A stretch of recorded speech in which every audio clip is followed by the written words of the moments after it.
你哋話究竟要幾多歲開始至可以接觸網絡呢？定係有父母親嘅陪同之下就已經可以接觸網絡呢？同我細佬傾到呢個咁嘅問題，就係而家有太多人因為知道網絡係嘩眾取寵嘅地方，為咗得到 like， 即係得到讚啦，得到認同，佢哋會做出好多自己本來冇乜可能會去做嘅嘢，而喺網絡群眾嘅慫恿之下，佢哋去做咗嘅。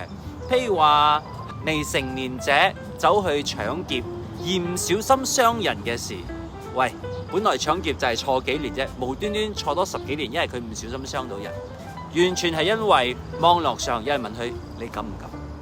其實好多時候你哋都會睇到有好多網民佢哋去挑戰嗰個博主，譬如話你願唔願意咁做啊？你夠唔夠膽咁樣做啊？比起嗰啲心智已經成熟嘅博主嚟講，如果唔影響到我嘅身體或者唔會傷害到他人嘅話，佢哋可能願意去嘗試嘅。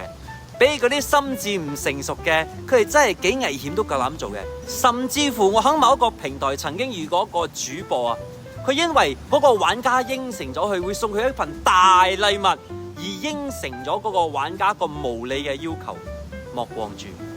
喂，到最後啊，個主播真係有做到啊，但係個玩家已經消失咗，而且俾人做成視頻。